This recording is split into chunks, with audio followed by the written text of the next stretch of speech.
My name's Daniel Carter. I'm 51, and for 14 years I've poured my heart into STANCE.AS solutions. I started as a junior bookkeeper, clawing my way up to senior financial strategist.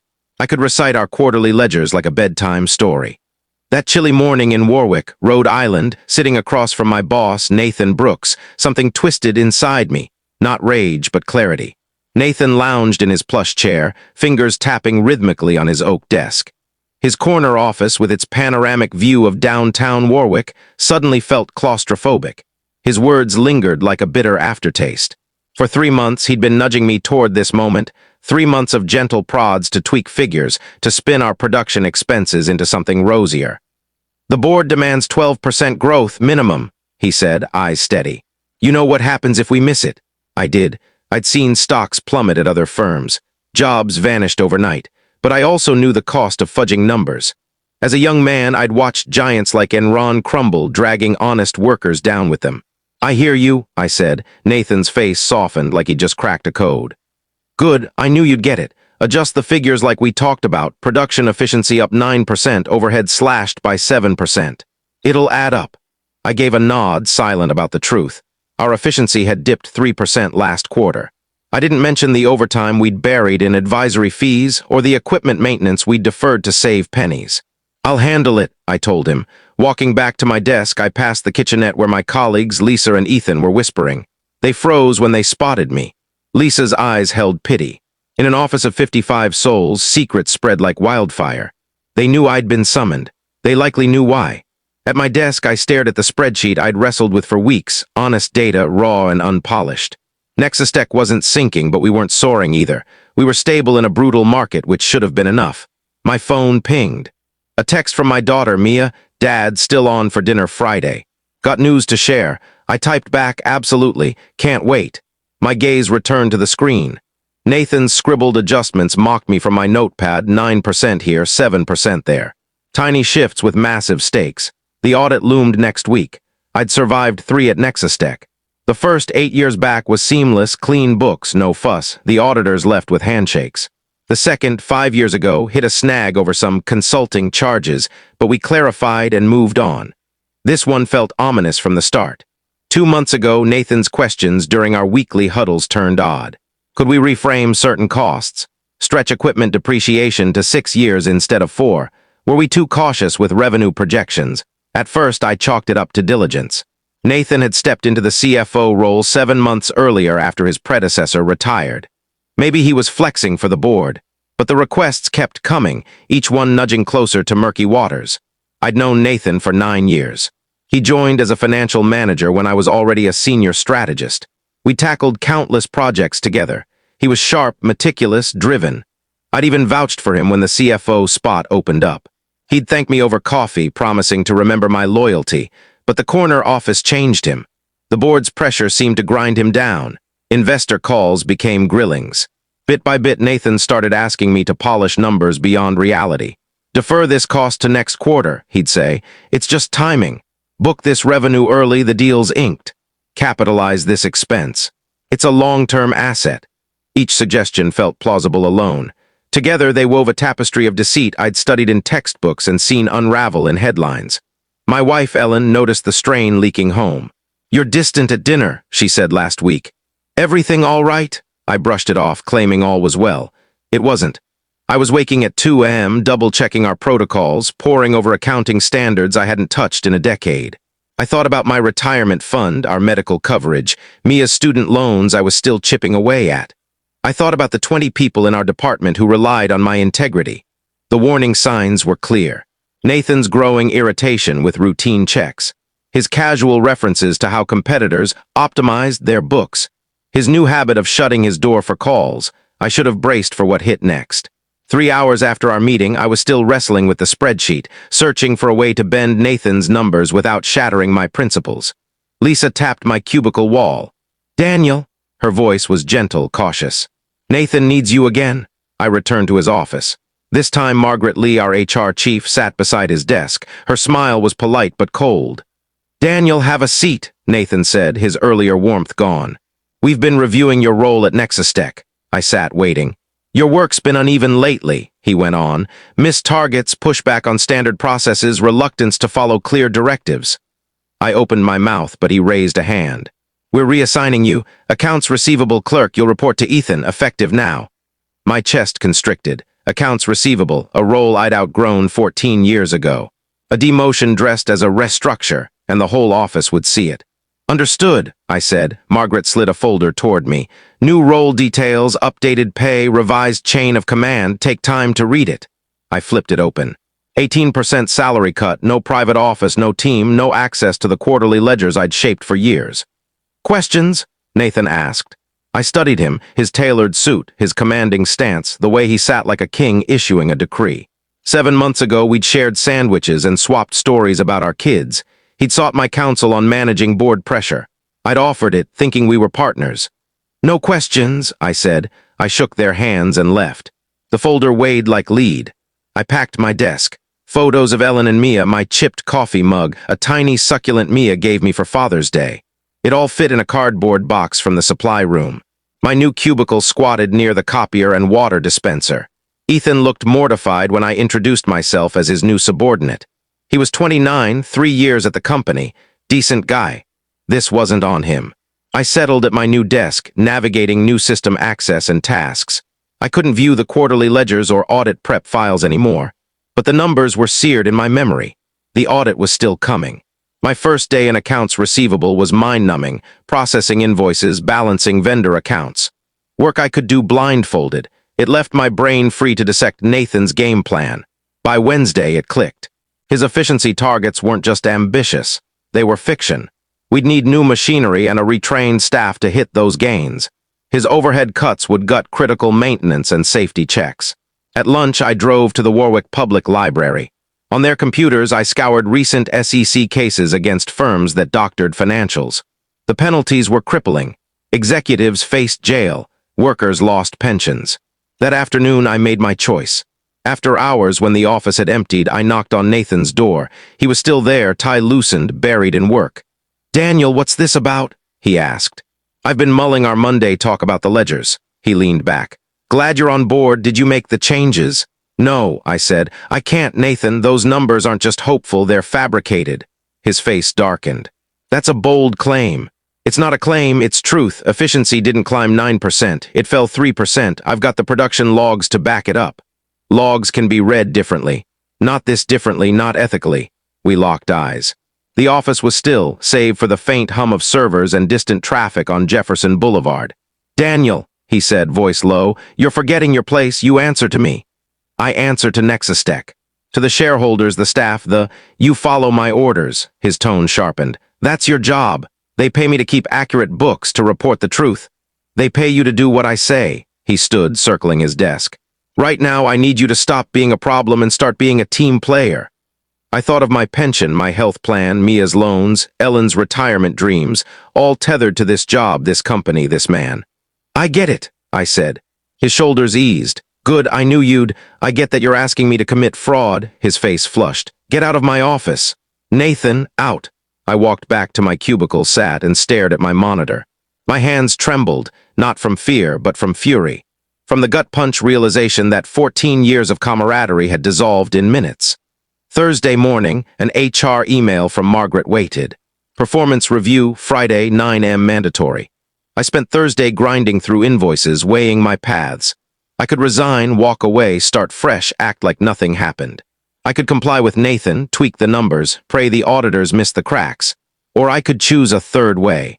Friday, I faced Nathan and Margaret in the boardroom. They drafted a 90-day performance improvement plan, meet attitude and teamwork goals or face termination. "Questions?" Margaret asked. "Just one," I said. "When does the audit start?" Nathan's jaw clenched. "Monday, why? Just wondering." I signed the plan, shook hands, returned to my cubicle, then I opened a new email. The auditor, Michael Park, was a senior partner at Ellison & Stone, with 25 years sniffing out financial games. I'd crossed paths with his team before. My message was brief. "Daniel Carter, NexusTech Solutions. Can we grab coffee before Monday's audit? I have concerns about our quarterly ledgers." I sent it at 5:45 p.m. Friday after the office cleared out. Saturday, my phone buzzed. Boston area code. "Daniel." Michael Park, got your email. Thanks for calling. What concerns? I gave him the outline, no hard figures, just enough. Efficiency claims without evidence, phantom cost cuts, aggressive revenue timing. These are heavy accusations, he said. Not accusations, facts. I can substantiate everything. We set a Sunday meeting at a Warwick cafe, neutral, discreet. Sunday morning, I attended church with Ellen, as always. We sat in our usual pew, listening to Pastor Thompson preach on honor and resolve.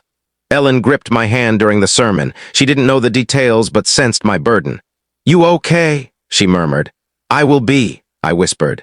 The cafe was packed with students and freelancers. Michael Park sat in a back booth, laptop open, glasses low on his nose. I knew him from past audits, mid-50s, silver hair, no nonsense.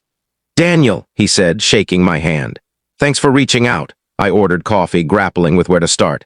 "Let me ask," he said, "how long at NexusTech? 14 years, solid record, good reviews?" "Until this week, yes," he nodded. "Walk me through this week." I recounted the demotion, Nathan's pressure, the performance plan, the termination threat. I kept it calm, precise. "Got proof?" he asked. "Some. Emails, draft ledgers, production data that contradicts the official story." "Will you share it during the audit?" "Yes," he eyed me. "Daniel, you know what this means. If you're right, this isn't just accounting. It's potential securities fraud." "I know. Your CFO could be fired, you might be too. Whistleblowers aren't exactly celebrated." "I know. So why do it?" I thought of Mia, her loans, her new job at a Boston accounting firm. I thought of NexusTech's young staff, trusting the company's honesty. I thought of investors betting their savings on our reports. "Because it's right," I said. Michael nodded, shut his laptop. "Audit starts 8 a.m. Monday. We'll need all quarterly records, drafts included. Be ready to talk." We shook hands. I drove home, spent Sunday afternoon with Ellen, and steeled myself for Monday. The morning broke cold and dreary, classic Warwick October. I arrived early, sat at my new cubicle, and watched the auditors file in. Michael Park led a team of 4, 2 senior auditors, 2 juniors. They claimed the boardroom with document boxes and laptops. Nathan greeted them all charm. "Welcome back to NexusTech. Everything's in order this year." "I'm sure," Michael said. His gaze met mine briefly across the room. Day 1 followed the usual script. Document requests, financial statement reviews, basic process questions. No drama. But I noticed details. Michael's team lingered on our production cost reports, probed revenue timing, demanded backup data beyond past audit scope. Tuesday, things escalated. "Daniel," Ethan said, stopping by my cubicle at 10 a.m., "auditors want you in the boardroom." I knocked and entered. Michael looked up from a pile of files. "Daniel, sit. We've got questions about the quarterly ledgers." 2 of Michael Park's team had laptops humming, their screens glowing with spreadsheets. "We've noticed discrepancies between your initial drafts and the final ledgers," Michael said. "The production efficiency figures shifted dramatically. Can you explain why?" "I can try," I replied. He pushed a document across the table, my original draft, raw and truthful. Beside it lay the polished version Nathan Brooks had submitted. The contrast was glaring. "These are major alterations," Michael pressed. "Who approved them?" "Nathan Brooks, the CFO." "Did you support these changes?" I glanced around. 3 auditors fixed their eyes on me, waiting. Through the boardroom's glass wall, I saw Nathan at his desk, phone in hand, oblivious. "No," I said. "I didn't. Why not?" "They weren't true." Michael nodded, jotting something on his notepad. "Can you supply the data backing your original figures?" "Yes." For 2 hours, I laid it all bare. Production logs proving our actual efficiency. Overtime costs masked as advisory services. Deferred equipment repairs to pad short-term gains. Revenue booked from deals still months from completion. "This is invaluable," Michael said when we wrapped. "We'll need a formal statement from you on all this." "Whatever you need." I returned to my cubicle. Nathan's office door was shut, but through the glass I saw him pacing, phone glued to his ear, likely dialing his lawyer. Wednesday morning, Margaret Lee from HR was at my desk. "Daniel, we need to talk privately."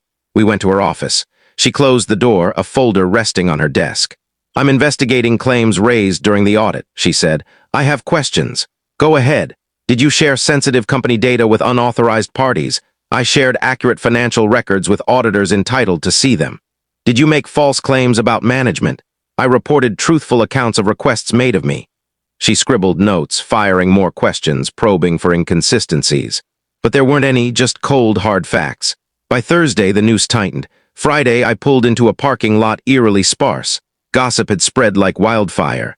3 top executives, including Nathan, were on administrative leave pending probes. Nathan's office sat dark, his computer carted off by investigators. Michael Park found me at my cubicle around 10 a.m. "Daniel, we need you in the boardroom for a final discussion." This time, the room was crowded. Michael and his audit crew, plus 2 securities and exchange commission investigators fresh from New York.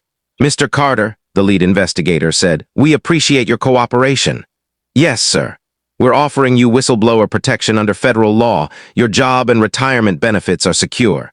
You may also qualify for a financial award if charges are filed." I nodded, thinking of Ellen, of Mia, of the restless nights spent fretting over our future. "What's next for NexusTech?" I asked. "That hinges on how deep the fraud runs. We're still digging." The probe stretched 6 weeks. I kept my head down, grinding through accounts receivable, processing invoices, staying silent. Nathan was fired for cause. 2 other executives were axed. The board brought in an external CFO, a fresh face untainted by the mess. In December, the SEC unveiled its findings. NexusTech settled, paying a $2.5 million fine for falsified financials. No criminal charges were filed, but several executives were banned from public company roles for 5 years. My whistleblower payout was significant, enough to clear Mia's student loans and bolster our retirement nest egg by a decade. In January, the new CFO offered my old role back. Senior financial strategist, full pay, restored private office. I thanked her and passed. Instead, I'd been elevated to financial overseer, a role with greater oversight to keep our books spotless. Nathan landed a low-key job at a private firm in Boston. No fancy office, no expense account, no boardroom clout. His finance career was toast. Margaret took a job in Oregon. The other implicated executives scrambled for work, their reputations in tatters. I stayed focused, training new hires on proper accounting protocols, collaborating with auditors to fortify internal safeguards, ensuring Nathan's scheme couldn't resurface. Mia graduated college debt-free, launching her career unburdened by the financial strain I'd feared. Ellen and I escaped to Vermont that summer, our first proper getaway in years. We rented a lakeside cottage, read novels, strolled by the water, and mapped out our retirement dreams. "You did what was right," Ellen said one evening as we watched the sun dip below the horizon. "I know it was tough." "It was," I admitted, "but it had to be done." Companies collapse when decent people stay quiet. Workers suffer when leaders prioritize profit over principle. I'd spent 14 years building trust at NexusTech. I wasn't about to let one man's greed torch it all. The hardest lesson was also the clearest. Integrity doesn't bend. You either hold it or you don't. Compromise it once and everything else becomes a deal waiting to implode. The right path is often the steepest, but it's the only one worth walking.